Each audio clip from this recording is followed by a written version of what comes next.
మీరు దానిని ఆలోచింపరా? నేను అరణ్యములో త్రోవ కలగజేయుచున్నాను, ఎడారిలో నదులను పారజేయుచున్నాను. దేవుడు తన పరిశుద్ధ వాక్యమును మనందరి వెనుకల్లో దీవించి ఆశీర్వదించునుగాక. గట్టిగా చెప్దామండి, హల్లెలూయా.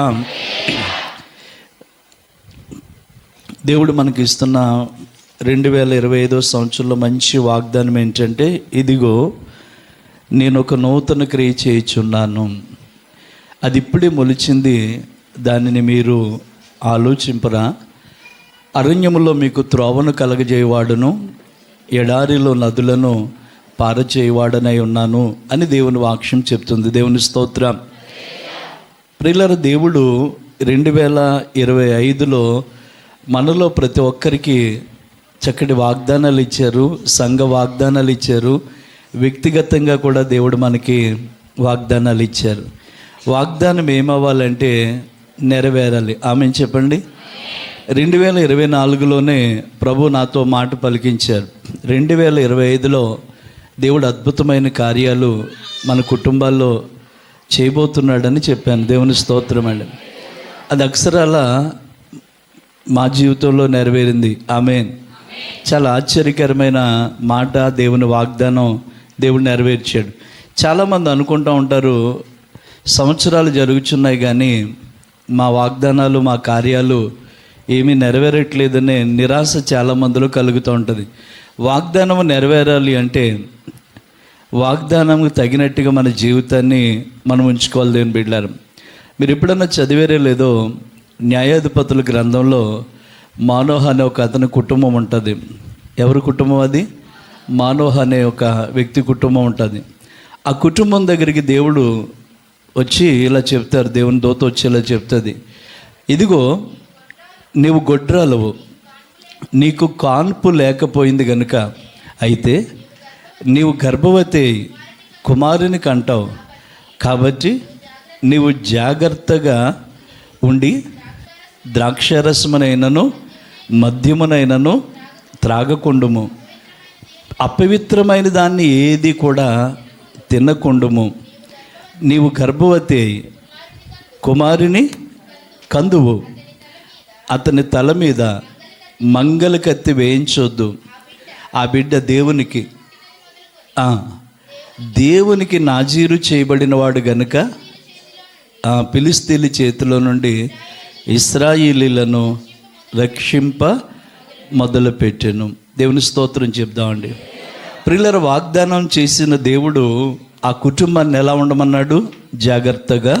మాట చెప్పండి, జాగ్రత్తగా. నీకు ఇస్తున్న వాగ్దానం నెరవేరాలంటే, దేవుడు మనకిస్తున్న వాగ్దానం నెరవేరాలంటే ఎలా ఉండమంటున్నాడు దేవుడు? జాగ్రత్తగా ఉండమంటున్నాడు. దేవుని బిడ్డలారా, ఒకసారి ఒక ఆయన ఫుల్గా తాగుతాడట. ఇంక మళ్ళీ మామూలుగా కాదు, ఫుల్గా తాగుతాడట. ఫుల్గా తాగేసిన ఆయనకి వాళ్ళ ఆవిడ అందట, మా ఆయనకు వాగ్దానం ఏమండి అన్నదట. చర్చిలో నాకు కొంతమందిని చూస్తే చాలా ఆశ్చర్యం కలుగుతూ ఉంటుంది. ఎంత ఆశ్చర్యం అంటే, వాళ్ళ భర్తలు ఎప్పుడు గుడికి రాకపోయినా, వాళ్ళ పిల్లలు ఎప్పుడు గుడికి రాకపోయినా, వాళ్ళ ఆశ ఏంటంటే వాగ్దానం తీసేసుకోవాలనుకుంటారు. నేను అంటున్నాను, మీరు ఆశపడుతున్నారు కానీ అది దేవుని చిత్తమైన పని కాదు. ఈ తల్లి తన వాళ్ళ ఆయన పేరు చెప్పి వద్దమ్మా అంటే తీసుకుందట. ఏమైనా వాగ్దానం వచ్చిందంటే, నేను నీకు తోడై ఉంటానని. ఎంత మంచి మాట అండి ఇది, ఎంత మంచి మాట. ఈ మాట వినగానే చాలా సంతోషం వచ్చింది ఆవిడికి. మా ఆయనకి ఎవరు తోడుగా ఉన్నారు? దేవుడు తోడుగా ఉన్నారు అని చెప్పగానే వాళ్ళ ఆయనతో రాత్రి లేపి చెప్పింది. అప్పటికే తాగేసి ఉన్నాడు ఆయన. ఆయనకి చెప్పింది అలా ఆవిడ ఏమనంటే, ఏమండి ఈ సంవత్సరంలో దేవుడు మీకు ఎలా ఉన్నాడు? తోడుగా ఉన్నాడు. పొద్దున్న బండేసుకి వెళ్తుంటే ఎవడో గుద్దేశాడు, కాలు ఇరిగిపోయిందంట. అప్పుడు ఆయన కోపం వచ్చి అన్నాడట, ఏమే రాత్రి ఏం చెప్పావు? దేవుడు తోడుగా ఉంటాడని ఏదో తోకట్టుకొచ్చో వాగ్దానం అన్నావు, అది మరి తోడై ఉంటే నాకు ఈ కాలు ఎందుకు ఇరిగిందే అన్నాడట. ఈవిడికి డౌట్ వచ్చి మా పాస్టర్ గారిని అడుగుతానండి అని పాస్టర్ గారి దగ్గరికి వచ్చిందంట. ఏమండి అయ్యగారు, ఈ రాత్రి మీ చేతితో మీరే ఇచ్చారు కదా? అవునమ్మా ఇచ్చాను. మరి ఏంటండి వాగ్దానం ఏమో తోడై ఉంటానంది, మాకేమో కీడు వచ్చింది ఏంటి అందట. అప్పుడు ఆయన ఏమన్నాడు తెలుసా? వాగ్దానము చేసిన దేవుడు నమ్మదగిన వాడే, కానీ ఆ వాగ్దానం నెరవేర్చాలంటే పొందుకునే వారు కూడా నమ్మకస్తులై ఉండాలి. హల్లెలూయా. గొడ్రాలుగా బ్రతుకుతున్న ఒక కుటుంబాన్ని దేవుడు దర్శించి అంటున్నాడు, ఇదిగో నీవు గొడ్రాలుగా ఉన్నావు కనుక దేవుడు నీ గర్భాన్ని తెరవబోతున్నాడు. ఆమేన్ చెప్పండి. తెరవబోతున్నాడంటే దాని అర్థం ఏంటండి? మూయబడి ఉన్నవి. ఈ రోజున మీ ఆశీర్వాదాలు మూయబడి ఉన్నవి, మీ దీవెనలు మూయబడి ఉన్నవి, మీకున్న ప్రతిదీ కూడా మూయబడి ఉంది కనుక నా యేసయ్య దాన్ని ఈ సంవత్సరంలో నీకు ఇచ్చిన వాగ్దానమును బట్టి తెరవబోతున్నాడు. దేవుని బిడ్డలారా, నమ్మితే 2 చేతులు పైకి స్తోత్రం చెప్దాం. దేవుని బిడ్డలారా, హల్లెలూయా. దేవునికి అసాధ్యం అనేది ఏదీ లేదు. దేవుని బిడ్డలారా, ఏమీ లేదు. 1వ తారీఖు ఎంత ప్రయాణాలంటే 31వ తారీఖు పేరవరాన్ని వాచ్ నైట్ సర్వీస్ చూసుకుని తెల్లారితే ఏసుతో నెల ప్రారంభ కోడికి ఇక్కడికి రావాలి. దాదాపు అక్కడే 2 అయిపోతుంది. వెంటనే నేను అక్కడి నుంచి నేరుగా ఇక్కడికి వచ్చేసాను. దేవుని బిడ్డలారా, అప్పటికే సంఘ బిడ్డలు అందరూ ఇంటికి వెళ్ళిపోయారు. మిగిలిన యవన బిడ్డలు పాస్టమ్ గారు అందరూ ప్రార్థనలు గడుపుతున్నారు. దాదాపు మేము అందరూ ప్రార్థన చేసుకోవటం మొదలు పెడితే ముగింపు వస్తులకు 3 అయింది. ఈ గంట ఏం పడుకుంటాం, ఇంకా తెల్లారితే 4 నుంచి ఏసుతో నెల ప్రారంభ కూడికి ప్రారంభమైపోద్దని ఆ గంట కూడా దేవుని సందులోనే గడిపేసి మొత్తానికి ఎలాగైతే సంపూర్ణ రాత్రి ప్రార్థన జరిగించేసాం. దేవుని స్తోత్రం చెబుతామండి. అస్సలు నిద్ర లేదండి. తెల్లారితే నూతన సంవత్సర ఆరాధనలు, మళ్ళీ అక్కడి నుంచి ప్రార్థనలకు వెళ్ళటం అండి. ప్రార్థనలు వాక్యాలు చెప్పడం, మరలా సాయంత్రం అయిపోతుంటే 6గురికి బాప్తీసాలు ఇవ్వటం, మరలా తిరిగి దుద్దుకూరు వచ్చి నేను వాగ్దానం తీసుకోవటం. సరే ఇంక రాత్రి అయిపోయింది, 7:30 8 అయిపోయింది. ఇప్పుడన్నా ప్రశాంతంగా పడుకుందాం అనుకునే సమయం అండి. ఇంతలో ఎనోషు దిగి అక్కడి నుంచి ఫోన్ చేశాను, డాడీ నేను దుబాయ్లో దిగాను, అసలైన అగ్ని పరీక్ష ఇక్కడే నాకు అన్నాడు. ఇక్కడ ఇమిగ్రేషన్ జరుగుతుంది, ఇక్కడ దాటితే ఇంకా నేను అమెరికా వెళ్ళిపోయినట్టే, ఈ ఇమిగ్రేషన్లో అన్నీ బాగుండాలని వాడు కంగారు పడుతున్నాడు. వెంటనే ఈ పరిస్థితిని ఎవరు మారుస్తారు? ఇంకా శరీరం ఏమో సుఖాన్ని కోరుకుంటుంది, నిద్రపోమని చెప్తుంది. ఎదురు చూస్తేనేమో బిడ్డకి ఇమిగ్రేషన్ జరగబోతుంది. మన నిద్ర ఎప్పుడైనా ఉండొచ్చు, కానీ ముందు రోజు రాత్రి నిద్ర లేదు. 1వ తారీఖు రాత్రి కూడా నేను పాస్టమ్ గారు బాబు చెప్పిన కాడి నుంచి దాదాపు 2 దాటిందండి, 2:15 అయింది. మోకాళ్ళ మీదకి వెళ్ళిపోయి ఇద్దరం మోకాళ్ళ మీదకి వెళ్ళిపోయి తెల్లవారి 4:30 వరకు దేవుని పాదాలు పట్టుకుని గోజాడుతూ బ్రతిమాలుకుంటున్నాం. సరిపోయింది. తెల్లారిపోతులోకి వెంటనే వాడికి ఫోన్ చేశాడు. వాడు, డాడీ దేవుడు అద్భుతం చేశాడు. దేవుని స్తోత్రం. ఏంటంటే అద్భుతం అంటే అసలు సింపుల్గా 3 క్వశ్చన్లు అంట. దేవుని స్తోత్రం అండి. 3 క్వశ్చన్లు. ఏం తీసుకొస్తున్నావు, ఎన్ని బ్యాగులు, ఎన్ని లగేజ్, ఎంత, ఏం చేయడానికి వెళుతున్నావు. అద్భుతం అండి. అదొక్కటి దాటితే మళ్ళా చికాగో ఎయిర్పోర్ట్లో ఇంకేమి ఇమిగ్రేషన్ ఏం జరగదు. హ్యాపీగా జర్నీ ముగించేయచ్చు అన్నమాట అండి. పెంటకుప్పల నుంచి అంటే దీనులను దేవుడు పైకి ఎత్తుతాడు. నీ బిడ్డలు బాగుపడతారు ఖచ్చితంగా. నీ బిడ్డల కొరకు నువ్వు చేతులెత్తి ప్రార్థించగలవా? 31వ తారీఖు నిద్రలేదే. సరే, ఆ నిద్రపోతే నా కుమారుడు పరిస్థితి ఏమైపోయినా అక్కడ దేవుడు ఇచ్చిన వాగ్దానం ఏంటంటే అప్పుడు, ఇదిగో నా దూతను నీకు ముందుగా పంపుచున్నాను, మెట్టగా ఉన్న స్థరాలను చేయబోతున్నాను, ఇదిగో నేను నీకు ముందుగా పోతున్నాను. అంటే దాని అర్థం ఏంటంటే నీ కొరకు మార్గాన్ని మీ బిడ్డల విషయంలో దేవుడు అది చేస్తాడండి. సుఖాన్ని పక్కన పెట్టండి, బిడ్డల క్షేమం కొరకు నువ్వు కష్టపడినా, ఉపవాసం ఉన్నా, ప్రార్థన చేసినా పర్లేదండి. వాళ్ళు బాగుంటేనే కదా మనం ఆనందించగలుగుతాం. ఎప్పుడన్నా నిద్రపోతాం, చచ్చేదాకా 3 సార్లు నిద్రపోయాం. ఓ రోజు 2 రోజులు నిద్ర లేకపోతే ఏంటి నేను అనుకుంటాను. నీవు నేను ఏమి చేయలేమేమో కానీ నీ బిడ్డల కొరకు, నా బిడ్డల కొరకు నువ్వు నమ్మిన దేవుడు నిన్ను నీ బిడ్డల్ని విడిచిపెట్టాడు. దేవుని బిడ్డలను. ఆమేన్. వాగ్దానం చేసిన వాడు నమ్మదగిన వాడైతే వాగ్దానం పొందుకునేవారు కూడా నమ్మకస్తులై ఉండాలి. దేవుని బిడ్డలను. యథార్థవంతులుగాను నమ్మకస్తులుగా ఉన్నవారికి ఆయన ఏమేలు చేయక మానడని దేవుని వాక్యం చెప్తుంది. ఇప్పుడు మానోహ ఎలా ఉందట? గొడ్రాలుగా ఉందట. అంటే ఆమె గర్భము మూయబడి ఉంది. దేవుని బిడ్డలను. మీ ఆశీర్వాదాలు కూడా ఇన్ని సంవత్సరాల నుంచి మూయబడి ఉన్నాయి. ఈ 2025లో నా యేసయ్య నామములో తెరవబడాలి. దేవుని బిడ్డలారా, యేసయ్య నామములో తెరవబడాలి. మీరు పొందిన ప్రతి వాగ్దానము యేసయ్య దాన్ని నెరవేర్చునుగాక. దేవుడిచ్చిన ఏ వాగ్దానమైనా మీకు మీ బిడ్డలకే చెందునుగాక.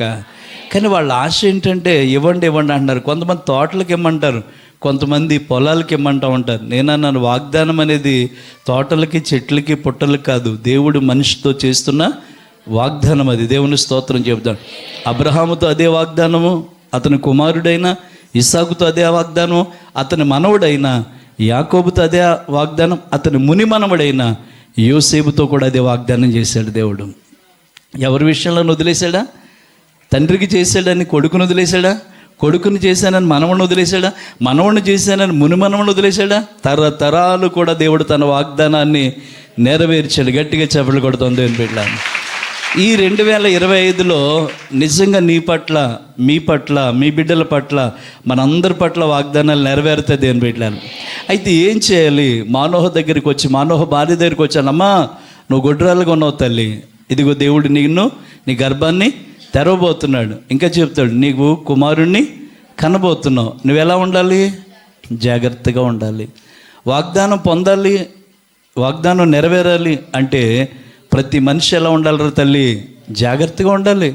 ఏదో మన ఇష్టం వచ్చినట్టు తీసేసుకుని అది కాదురా దేవుని వాగ్దానం అంటే. ఇందాక ఆయనకి ఎవరికో తోడుగా ఉన్నానని వచ్చింది. యాక్సిడెంట్ ఎందుకు జరిగింది ఆయనకి?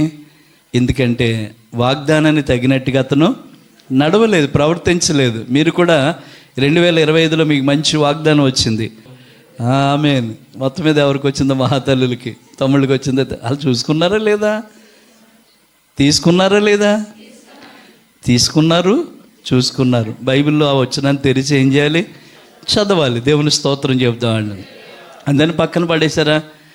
అది సంవత్సరంలో అర్ధరాత్రి పడుకోబెట్టిన ఈ వాగ్దానం ఏంటంటే చెప్పేయాలి మీరు. దేవుని స్తోత్రం చెబుతామండి.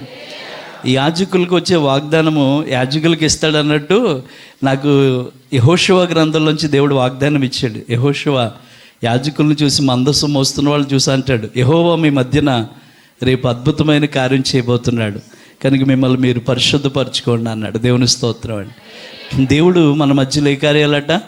అద్భుత కార్యాలండి, ఆశ్చర్యకార్యాలు చేయబోతున్నాను. నాకు ఇచ్చాడు. మరి మీకు ఏమి ఇచ్చాడో తెలదు, నేను చెప్పేసాను, మీరు దాచేసారేమో. దేవుని స్తోత్రం చెప్పండి. ఏమని అయ్యగారు ఏదో ఇచ్చారండి, ఈ చేతిలో ఒకటి పెట్టుకున్నాను, ఈ చేతిలో ఒకటి, ఇది పెద్దోడు చిన్నోడు నడిపోడు అనుకున్నాను, కానీ ఇందులో మళ్ళీ మారిపోయినాయి. ఏంటి మీరు నవ్వుతున్నారు కానీ ఇలా పట్టేసుకున్నారు. అప్పుడు కంగారులో దొరకవు అని. అది పెద్దోడు వాగ్దానమా, చిన్నోడు వాగ్దానమా, నడిపోడా అంటే మధ్యలో ఓడదా? నడిపోడా అంటే అలా చూస్తారేంటండి. దేవుని స్తోత్రం చెప్పాలి. కొంతమందికి ఏంటో తెలియదు, నాకివ్వండి కాదమ్మా. వాగ్దానము తీసుకునే వ్యక్తులట, వాగ్దానం ఇచ్చే వ్యక్తి కూడా ఫాస్టింగ్, ఉపవాసంలో ఉండి ప్రార్థనాపూర్వకంగా తీసుకోవాలి దేని బిడ్డ. అది లేకపోతే ఆ వాగ్దానం నెరవేరడం ఇంపాసిబుల్, నెరవేరదు. దేవుని స్తోత్రం చెబుతాను. హల్లెలూయా. మానోహ భార్యకి దేవుడిచ్చిన వాగ్దానం, నువ్వు గొడ్రాలివి, దేవుడు నీ గర్భాన్ని తెరుస్తున్నాడు. ఈ రాత్రి దేవుడు నీతో కూడా అదే చెప్తున్నాడు. 2024 వరకు ఎన్నో కార్యాలు, ఎన్నో విషయాలు, ఎన్నో పరిస్థితులు, అన్ని డోర్స్ బంధించినట్టుగా ఉన్నాయి. కానీ యేసయ్య నీ కొరకు డోర్ తెరవబోతున్నాడు, తలుపు తెరవబోతున్నాడు దేవుని బిడ్డ. అంటే నీ వాగ్దానం ఏదో అది ఖచ్చితంగా 2025లో నెరవేర్చబోతున్నాడు. మరి ఎలా ఉండమంటున్నాడు? జాగ్రత్తగా ఉండండి. జాగ్రత్తగా అంటే సీరియల్ చూస్తూ ఉండండి, అబద్ధాలు ఆడుతూ ఉండండి, ఆదివారం గుడి ఎగ్గొట్టేస్తూ ఉండండి, ప్రార్థనకు ఆలస్యంగా వస్తూ ఉండండి. గత సంవత్సరాలు గతించిపోయినాయండి. కొత్త సంవత్సరంలో మంచి తీర్మానం చేసుకోవాలి. ఏదైనా చెడ్డ ఉంటే వదిలిపెట్టేయాలి, ఏదైనా త్రాగుడు ఉంటే వదిలిపెట్టాలి, ఏదైనా పొరపాటు ఉంటే వదిలిపెట్టాలి. కానీ పాతవి ఏమవ్వాలి? గతించిపోవాలి. గతించడం అంటే అమ్మా ఈ మాట అర్థం, పాతవి గతించున్నప్పుడే సమస్తము నూతన గతించడం అంటే ఇంక కనబడకూడదు, అయిపోయింది, జరిగిపోయిన సంవత్సరాలు చాలు, చేసిన పాపాలు చాలు, తిరిగిన తిరుగుళ్ళు చాలు, అవిధేయతనంతా వదిలిపెట్టి నూతన సంవత్సరంలో జాగ్రత్తగా ఉంటే యేసయ్య నీ కొరకు ఒక అద్భుతమైన కార్యాన్ని చేయబోతున్నాడు. వెంటనే వాళ్ళు చాలా సంవత్సరాలు మూయబడిన అనుభవాల్లోనే బ్రతికారు. ఎవరు? మానోహ భార్య. మూయబడిన అనుభవాల్లో ఉండి అందరికీ మేలు జరుగుతున్నాయి, మా ఇంట్లో మేలు జరగట్లేదని ఏడ్చారు. కానీ ఆ సంవత్సరంలో దేవుడు ఆ ఇంట్లో ఏం చేయడానికి వచ్చాడంటే మూయబడిన గర్భాన్ని తెరవడానికి వచ్చాడు. గట్టిగా చెప్పకూడదు దేవుని బిడ్డలారా. హల్లెలూయా. ఈ 2025లో దేవుడు ఖచ్చితంగా మనకి ఇస్తున్న వాగ్దానం అదే. నీకు కొరకు దేవుడు తలుపులు తెరుస్తున్నాడు, నీ బిడ్డల కొరకు దేవుడు తలుపులు తెరుస్తున్నాడు. ఒక్క తీర్మానం చేసుకోవాలి, ప్రభు అందరికంటే ముందు నేను వెళతాను, పరిచయం నేను చేస్తాను, వారంలో ఒక రోజు నా బిడ్డల కొరకు, నా కుటుంబానికి ఉపవాసం ఉండి ప్రార్థన చేస్తాను. ఈ సంవత్సరం ఎవరొకరిని, నా ఇంట్లో నా భర్తనో, లేకపోతే నా పిల్లలనో, లేకపోతే నా ఇరుగు పొరుగు వారిని ఒక్కరిలన్నా నీ సన్నిధికి నేను తీసుకొస్తాను. హల్లెలూయా. పిలుపు అలా వెళ్ళిపోతున్నాడట, అంజూరపు చెట్టు దగ్గర కూర్చున్నాడట నతానేలు. మన నతానేలులాగే కూర్చున్నాడట. ఎవరు? ఆ నతానేలు. అలా కూర్చుని ఉన్నాడట. ఏమోయ్ ఎక్కడికి వెళ్తున్నావు? నజరేతులోకి. ఎక్కడికి వెళ్తున్నావు? నజరేతులోకి. నజరేతులోంచి ఏదైనా మంచిది రాగలదా అన్నాడు. పిలుపు అన్నాడట, నేను చెప్పడం కాదు కానీ నాతో నువ్వు రా చూద్ది కానీ అన్నాడు. కృపాసన్నిధికి వెళ్తున్నావు, ఏంటి నీకు లాభం? రా చూద్ది కానీ అక్కడ ఏం అద్భుతాలు జరుగుతాయో. రా, ఏం జరుగుతుందో పాస్టర్ గారు ఏం చెప్తారు ఇంద్రి కానీ రా అని ఒక్కరినన్నా లాక్కు రావాలి. మనం దేవుని స్తోత్రం చెప్పాలి. ఎప్పుడు ఓడగొట్టిన మంచం కోడిలాగా. ఏ కోడిది చెప్పట్లేదండి, దీవించింది కాక. అప్పుడు పిలుపు ఏమనలేదండి, అయ్యా వచ్చి చూడయ్యా, నువ్వు నాతో వచ్చి చూడన్నప్పుడు ఆ రోజున పిలుపు వెంట ఎవరిని తీసుకొచ్చాడు? నతానేలుని తీసుకొచ్చాడు. వాళ్ళిద్దరూ దేవుని దగ్గరికి వస్తున్న ఆ నతానేలుని చూసి ఏమన్నాడు తెలుసు? ఇశ్రాయేలు ఇలాంటి వాడిని నేను చూడలేదు అన్నాడు. అప్పుడు నతానేలు డౌట్ వచ్చి అన్నాడు, నేను ఎప్పుడు మీ గుడికి రాలేదు కదయ్యా, ఎప్పుడు ప్రభా నీ దగ్గరికి నేను నీ బోధలు వినడానికి రాలేదు కదా, నువ్వేంటయ్యా నన్ను కపటము లేనివాడు అని? ఏమండి, ఇశ్రాయేల్లోనే నాలాంటి వాడు లేడని ఎలా చెప్తున్నారా అంటే, అతన్ని చూస్తున్నానని చెప్పడానికి దేవుడు ఏమన్నాడు తెలుసా? పిలుపు నిన్ను రమ్మని పిలవకముందే నీవు అంజూరపు చెట్టు కింద కూర్చున్నప్పుడే నేను నిన్ను చూచితిని. గట్టిగా చప్పట్లు కొట్టండి. దేవుడు మనల్ని ఎంతగానో చూస్తున్నాడు. దేవుని బిడ్డ, అంజూరపు చెట్టు కింద నతానేలునే కాదు, ఆయన దగ్గరికి ఎంతమందిని నువ్వు నడిపిస్తున్నావో, ఏ పని చేస్తున్నావో దేవుడు నేను చూస్తున్నాడు. వాగ్దానము నెరవేర్చాలి అంటే ఆ వాగ్దానాన్ని పొందేవాళ్ళు ఎలా ఉండాలి? జాగ్రత్తగా. మనోహ భార్యతో చెప్పిన మాట సంగతి అదే. ఏమని? నీవు గొడ్రాలుగా ఉన్నావు అంటే ఏం? గొడ్రాలంటే అర్థం ఏంటి? గర్భము మూయబడి. ఈ మాట చెప్పాలి, మూత వేయబడింది. దేవుని స్తోత్రం. మూత వేయబడింది. ఏమైందట? మూత వేయబడింది. మీరు బైబిల్లో కొన్ని మూత వేయబడిన సంగతులు చెప్తే భలే ఆశ్చర్యంగా ఉంటుంది దేవుని బిడ్డలను. రాహేలు తన మందల్ని నీళ్ళు కోసం బావి దగ్గర తీసుకొస్తే పెద్ద బావి ఉండేదట, దాని మీద ఒక పెద్ద మూత ఉండేదట, బండరాయి ఉండేదట. అన్ని మందులు వచ్చి ఆ బావి దగ్గరకు వచ్చిన తర్వాత అందరూ తలో చేసి చెప్పండి అందరూ తలో చేసి ఆ బావి మీద ఉన్న మూతని, చాలా పెద్ద మూత, అది చాలా బరువైన రాయి, అలా తొలిస్తేనట అప్పుడు ఆ నీళ్ళు వాళ్ళ మందలకు పెట్టుకునేవారట. కానీ రాహేలు కొరకు దేవుడు చేసిన అద్భుతం ఏంటంటే ఆ మూతను తొలగించే వ్యక్తిని ముందుగా తీసుకొచ్చి అక్కడ పెట్టాడు. దేవుని బిడ్డలను, మరియమ్మ మార్తమ్మ సుగంధ ద్రవ్యాలు తీసుకుని సమాధి దగ్గరికి పోతున్నప్పుడు అంటారు, ఏమన్నా తెలుసా, మనం యేసయ్య దగ్గరికి వెళ్తున్నాం కానీ మన కొరకు ఆ రాయిని తొలగించేవాడు ఎవరు అంటే, వాళ్ళు వెళ్ళి చూస్తులకు రాయి ఏం చేయబడి ఉందంట? నీవు దేవుని కొరకు నిలబడాలే కానీ నీకు మూయబడిన ప్రతిదీ దేవుడు తెరుస్తాడు. దేవుని బిడ్డలను తెరుస్తాడు, అంతే. నీకు ఏదైతే ఆటంకం ఉందో తొలగిస్తాడు దేవుడు. అక్కడి నుంచి ఇక్కడికి వచ్చి రాహేలు మందలు నీళ్ళు తాగడానికి యాకోబుని పెట్టాడు. అక్కడ మరియ మార్తలు దేవుడిని చూడడానికి దేవుని దూత వచ్చి ఏం చేసిందంట? ఆ రాయిని పక్కన లాజర్కి అద్భుతం, ఆ లాజర్ని బ్రతికించడానికి అక్కడ ఆ రాయిని తొలగించిన వాళ్ళు కొంతమంది ఉన్నారు. మీరు అనుకోవచ్చు, ఒకవేళ నా జీవితం ఎప్పుడు మూతపడిపోయి ఉంటుందా అంటే కాదు. యేసయ్య ఆ మూతను తొలగించేవాడుగా ఉన్నాడు, ఆ మూయబడిన ద్వారాన్ని తెరిచేవాడుగా ఉన్నాడు. అదే మాట చెప్తున్నాడు, నువ్వు గొడ్రాలు గనుక, నువ్వు గర్భం మూయబడింది కనుక దేవుడు నీ గర్భాన్ని ఏం చేయబోతున్నాడు? తెరవబోతున్నాడు. చదువుదామండి. నీకు కుమారుని ఇవ్వబోతున్నాడు. చదవమ్మా న్యాయాధిపతుల గ్రంథంలో. కాబట్టి నీవు ఎలా ఉండాలి? జాగ్రత్త అని ఎవరికి చెప్పాలి? జాగ్రత్త వేరు, అజాగ్రత్త వేరు. చెప్పాలమ్మా, చెప్పండి. జాగ్రత్త వేరు, అజాగ్రత్త వేరు. జాగ్రత్త అంటే అర్థం ఏంటి? జాగ్రత్త అనే మాటని ఇంకో మాటలో చెప్పనా, హెచ్చరిక అనండి. హెచ్చరిక అంటే, హెచ్చరిక అంటే అర్థం ఏంటంటే వార్నింగ్. అంటే నీకు ప్రమాదం జరగకుండా ఉండాలి అంటే జాగ్రత్తగా ఉండాలి, అంతే. దేవుని స్తోత్రం. నువ్వు నష్టపోకుండా ఉండాలంటే జాగ్రత్తగా ఉండాలి. కుక్కలు ఉన్నాయి, అక్కడ వరకు బాగానే ఉంటుంది, అక్కడ పెడతారు జాగ్రత్త. దొంగలు ఉన్నారు, జాగ్రత్త. అంటే అక్కడ ఉన్న ప్రదేశంలో నీకు నష్టం కలగబోతుంది కనుక నువ్వు ఎలా ఉండాలి? జాగ్రత్తగా ఉండాలి. ఇప్పుడు నీ వాగ్దానం నీకు నెరవేరకుండా అడ్డుపడి ఎన్నో ఆటంకాలు ఉన్నాయి నీలో. నీకు ఇచ్చిన వాగ్దానం నెరవేరకుండా నీకు సాతానుడు ఏదో ఒక ఆటంకత కలిగిస్తున్నాడు నీలో. ఇప్పుడు నీ వాగ్దానం నీ పట్ల నెరవేరాలంటే నువ్వు ఎలా ఉండాలి? జాగ్రత్తగా ఉండాలి. యేసు నామములో ఆమేన్. ఎవరు జాగ్రత్తగా ఉంటారో వారి జీవితంలో వాగ్దానము నెరవేర్చి తీరబడుతుందండి. చదువుతాం తెలియదు. నువ్వు జాగ్రత్తగా ఉండి, అది మంచి మాట, అపవిత్రమైన దానిని ఏముండకూడదట. వాగ్దానం నా జీవితంలో నెరవేరాలంటే అపవిత్రతకు చోటు ఉండకూడదు. అపవిత్రత అంటే ఏంటి?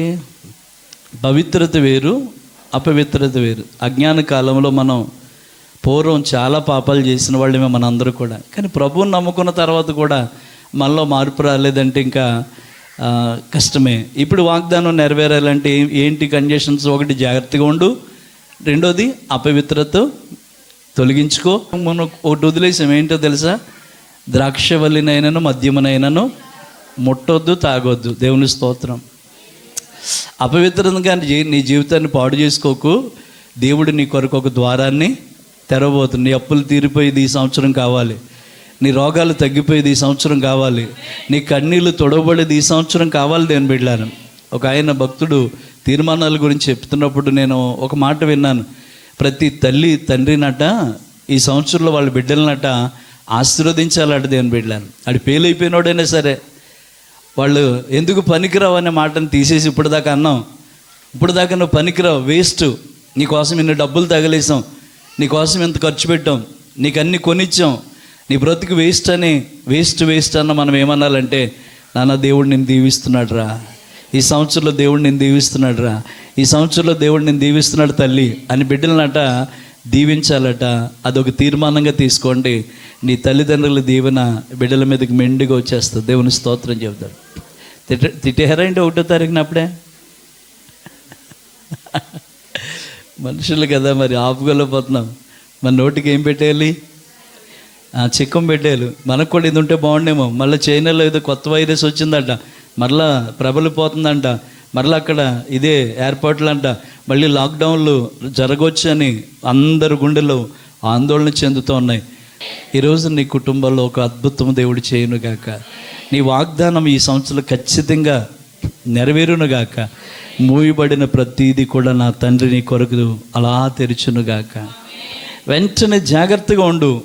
ఏమండి, అపవిత్రత వదిలే.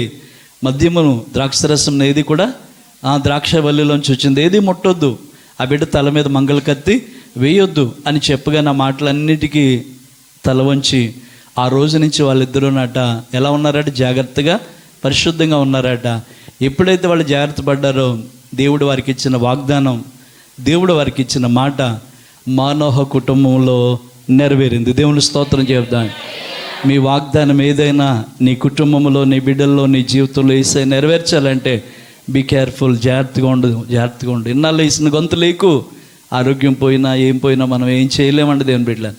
వస్తువు పోతే సంపాదించు, డబ్బు పోతే సంపాదించుకోవచ్చు, ఆరోగ్యం పోయినా ఆయుష్ పోయినా ఎవరు ఇచ్చేది లేదు, దేవుడు ఒక్కడే వాళ్ళు. బలమందని గొంతులేసి ఒక్కసారి కుదేసి నేలను కూర్చోబెట్టేస్తాడు. దేవుని స్తోత్రం చెప్పండి. హల్లెలూయా. మనం తెలియక చేసిన ప్రభు దగ్గర అడిగితే అపవిత్రంగా ఉండనయ్యా అంటే నీ వాగ్దానం నెరవేరిపోద్దండి. నాకు ఎంతమంది తల్లులు ఏడుస్తున్నారు తెలుసా బిడ్డల గురించి. కూతుర్లు మాట వెనుక, కొడుకులు మాట వెనుక రాంగ్ వేలోకి వెళ్ళిపోయి, చెడు మత్తు పదార్థాలకు బానిస అయిపోయి, చెడు వాటికి వాళ్ళు లోన్ అయిపోయి, బెట్టింగులకి వాటికి లోన్ అయిపోయి, సెల్ ఫోన్లో వాళ్ళ జీవితాలు పెట్టుకుని ఇంకా చావా బ్రతుక అన్నట్టుగా ఉన్నారు తెలుసా. మీ పిల్లల్ని ఎవరిని దేవుడు అలా చేయలేదు కాబట్టి దేవునికి మహిమ కలగాలి. నీ పిల్లల్ని ఎవరు అలాంటి ఉచ్చులో పడినవ్వలేదు కాబట్టి దేవుని స్తుతించాలి మనం. దేవుని బిడ్డలారా, ఇప్పుడు ఆల్రెడీ చాలామంది పడి ఉన్నారు. ఇంకా పడబోకుండా ఉండాలి అంటే మన పిల్లల చుట్టూ మనమే ఒక కంచెని ఎలే కంచె వేస్తే బాగుంటుంది, కాంక్రీట్తో కడితే బాగుంటుంది గోడ. సాతానుగడు ఎలాంటి గోడనైనా కూలగొడేస్తాడు దేని బిడ్డలని. ప్రార్థన అనే గోడ తప్ప ఏ గోడనైనా కూల్చేస్తాడు. ప్రార్థన అనే గోడ దగ్గరికి రాలేడు. ఎందుకంటే ప్రార్థన అగ్ని ప్రాకారంగా ఉండునుగాక. ప్రార్థించే వాళ్ళ చుట్టూ అగ్ని ప్రాకారం ఉంటుందట. దేవుని స్తోత్రం చెప్పాలి. అలాగే ఈ సంవత్సరంలో మీ కన్నీళ్ళన్నీ తుడిచివేయబడాలి తండ్రి. ఎవరి కొరకు మనం ఎక్కువగా బాధపడుతున్న వాళ్ళు నిన్ను సంతోషభరితలుగా వాళ్ళ వల్లే నువ్వు చూస్తావు దేని బిడ్డలు. మనం చెప్పాను, నేను బెనాని అంటే దుఃఖపుత్రుడిగా పుట్టినవాడు కుడి చేతి పుత్రుడిగా మార్చబడ్డాడని చెప్పాను. నేను క్రిస్మస్లో చెప్పాను, మనకి ఇంకా చెప్పలేదేమో. అంటే ఎవరిని బట్టి మనం దుఃఖపడుతున్నామో వాళ్ళనే మనకి రైట్ హ్యాండ్గా దేవుడు మార్చేస్తాడు దేని బిడ్డ. హల్లెలూయా. దేవుడు దర్శనాలు ఏది కూడా నిరర్ధకము చేయడండి. వాగ్దానాన్ని దేవుడు నెరవేరుస్తాడు. మానవ జీవితాల్లో జాగ్రత్తగా ఉన్నారు కాబట్టి, పవిత్రంగా బ్రతికారు కాబట్టి, దేవుడు తాగొద్దన్నది చేయొద్దన్నది చేయలేదు కాబట్టి వాగ్దాన ప్రకారంగా మానవ భార్య గర్భాన్ని దేవుడు తెరిచాడు. ఎవరు పుట్టారు? సంసోను పుట్టాడు. దేవుని స్తోత్రం చెప్దామండి. సంసోన్ అండి. మీకు 3 విషయాలు చెప్తాను, ఎప్పుడు మర్చిపోద్దు. ఎప్పుడన్నా మనం ప్రార్థన చేసినప్పుడు మన బిడ్డల కోసం అడగాల్సిన సొలొమోను లాంటి జ్ఞానమి, సంసోన్ లాంటి బలమే ప్రభు అని ప్రార్థన చేయాలి. దేవుని స్తోత్రం చెప్పండి. యోసేపు లాంటి పవిత్రత కావాలంటే యోసేపు లాంటి పవిత్రత ఇవ్వండి ప్రభు అని. అలా కొన్ని విషయాలు బైబిల్లో ఎత్తిపెట్టి ప్రార్థన చేసుకోవాలి. చాలా ఉన్నాయండి, ఇలా మనం చెప్పుకుంటూ పోవడానికి చాలా ఉన్నాయి. కానీ సమయమే మనకి కొంచెంగా ఉంది కాబట్టి నేను త్వరగా ముగిస్తాను. వాగ్దానము నెరవేర్చును గాక. మీరు పొందిన వాగ్దానం ఏదైనా నెరవేరుతుంది. కానీ దానికి ఒక కండిషన్ పెట్టాడు, ఒక షరతులు పెట్టాడు. మానవ భార్య గర్భాన్ని తెరవడానికి, మూయబడిన గర్భాన్ని, గుడ్రాలతనాన్ని తీసేయడానికి, శాపాన్ని ఆశీర్వాదంగా మార్చడానికి ఒక కండిషన్ పెట్టాడు దేవుడు. ఏంటంటే, ఇలా ఉంటే నువ్వు ఇలా చేస్తానన్నాడు. మీకు కూడా 2025లో ఒక మాట చెప్తున్నాడు, మీరు జాగ్రత్తగా ఉండండి, పవిత్రంగా ఉండండి. దేవుడు ముట్టొద్దన్నది, దేవుడు చేయొద్దన్నది చేయకండి. మీ వాగ్దానం మీ కుటుంబంలో మీ పిల్లల విషయంలో నా యేసయ్య నెరవేరుస్తాడు దేని బిడ్డలని.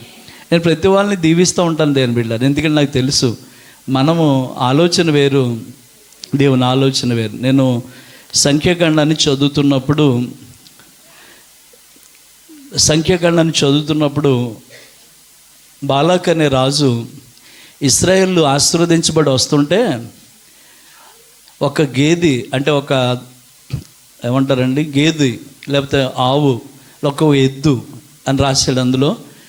ఆ ఎద్దట పచ్చిక దగ్గరికి వెళ్ళినప్పుడట ఎలా ఉంటుందంట, పచ్చగా ఉంటుందంట. ఎద్దు తింటాం మొదలెడితే ఏం చేస్తుంది, కొరుక్కుంటా మొత్తం నాకేస్తుంది అంటారు కదా, ఒక మాటలో చెప్పండి, నాకేస్తుంది. ఏళ్ళు అడుగు పెడితేనంట ఆ దేశం అంట ఎలా ఉందో తెలుసండి, ఒక ఎద్దు మేత వేసేస్తే ఎలా బీడైపోద్దో అలా అయిపోయినట్టు కనపడ్డదట. అప్పుడు భయం వేసిందంట ఎవరికి, బాలాక్ అనే రాజుకి భయం వేసి అక్కడ ఒక ప్రవక్త ఉన్నాడట. ఆయన గురించి రాసిన మాట ఏంటంటే, ఏమంటాడు తెలుసా రాజు, నువ్వు ఏ మాట చెప్పినా అది జరుగుతుంది. నువ్వు ఆశీర్వదిస్తే ఆశీర్వాదం వస్తుంది, నువ్వు శపిస్తే శాపం వస్తుంది. నీ మాట దేవుడు నెరవేరుస్తాడు కనుక అని బోళ్ళు కానుకలు, కొంతమంది మనుషుల్ని, అంతకంటే గొప్ప మనుషుల్ని ఎంతోమందిని పంపించాడు. దేవుడు వద్దన్నాడు. తర్వాత మనుషులతో వెళ్ళమన్నాడు, కానీ నేను చెప్పింది చేయన్నాడు. దేవుని స్తోత్రం అండి. వాళ్ళని శపిందాం అనుకుంటావేమో, వాళ్ళు శపించొద్దు వాళ్ళని, ఎందుకంటే వాళ్ళు యెహోవా చేత ఆశీర్వదించబడిన వారు అని సంఖ్యాకాండంలో నేను ఉదయకాల బైబిల్ రీడింగ్లో చదివాను. ఆ మాట చదివినప్పుడు నాకు చాలా ఆశ్చర్యం అండి. నిలబెట్టారు ఇశ్రాయేల్ని శపించమని, కానీ దేవుడు ఆ సంవత్సరంలో వారి మీదకి శాపాన్ని రాని. ఎందుకంటే వాళ్ళు ఏం పొందినవారు, యెహోవా ఆశీర్వాదం పొందిన కుటుంబంగా నీ కుటుంబం ఉంటే నీకు ఎవడేం చేయలేడు. దేవుని స్తోత్రం చెప్దామండి. ఏ కీడు మన మీదకి రాదండి. కానీ ఈ సంవత్సరంలో దేవుడు అద్భుతం చేయబోతున్నాడండి. వాగ్దానాలు దేవుడు నెరవేర్చబోతున్నాడు. మూయబడిన ప్రతి ద్వారాన్ని దేవుడు తెరవబోతున్నాడు దేవుని బిడ్డలను. కానీ జాగ్రత్తగా ఉండండి, అపవిత్రత విడిచిపెట్టండి. దేవుడు చేయొద్దన్నది వాటి మానేసి దేవుడు నడవమన్న రీతిగా నడిస్తే మానవ కుటుంబానికి ఇచ్చిన వాగ్దానం మాట తప్పక నెరవేర్చిన యేసయ్య ఈ 2025లో నీ కొరకు, నీ కుటుంబం కొరకు, నీ బిడ్డల కొరకు, మన కొరకు దేవుడు ఏ వాగ్దానం అయితే ఇచ్చాడో అది నెరవేర్చునుగాక. కృపాసన్నిధి వాగ్దానం, నీ పిల్లలందరూ యెహోవా చేత ఉపదేశమునందుదురుగాక. వాళ్ళ మాటలు ఎన్ని పాడైపోయారు. ఇక నుంచి దేవుడే నీ బిడ్డలకు మంచి ఉపదేశకుడిగా ఉంటాడు. దేవుని బిడ్డ వాళ్ళు నడవలసిన మార్గం ఏంటో దేవుడు చూపిస్తాడు. దేవుని బిడ్డ వాళ్ళకి మంచి ఆలోచనలు వస్తాయి. దేవుని బిడ్డను మంచి తలంపులు దేవుడు పుట్టిస్తాడు. ఈ సంవత్సరంలో ఒక మంచి వ్యక్తులుగా నీ కుమార్తె అయిన నీ కుమారుడైన నా తండ్రి వాళ్ళని మార్చును గాక. వాగ్దానం వారి జీవితంలో నెరవేరినగా నీ పిల్లలందరూ యెహోవా చేత ఉపదేశమును అందుదురుగాక. మనం ఎత్తుకున్న మూలవాక్యం, ఇదిగో నేను ఒక నూతన క్రియ చేయబోతున్నాను, అది మొలిచినది, దాన్ని మీరు ఏంటి ఆలోచించాలి. ఇప్పటిదాకా అరణ్యముగా ఉన్న దారి లేదనుకున్నా అరణ్యముగా బ్రతికావు. ఆ అరణ్యములో నీ కొరకు ఒక దారిని త్రోవను సిద్ధపరుస్తున్నా. నీటి చుక్క లేని ఎడారిలాగా అయిపోయింది నా బ్రతుకు అంతా కూడా ఆయాసంగా మిగిలిపోయింది. ఆ ఎడారిలోంచి నదులు పారజేయబోతున్నానని దేవుడు వాగ్దానం ఇస్తున్నాడు. ఇవన్నీ మన జీవితంలో నెరవేరుతాయి. ఖచ్చితంగా మన మాట ఇచ్చిన దేవుడే దీన్ని తప్పక నెరవేరుస్తాడు. అలాంటి కృప దేవత దేవుడు మనందరికీ దయచేయనుగాక. ప్రార్థన చేద్దామండి. ఒక్క నిమిషం అందరూ లేచి నిలబడండి.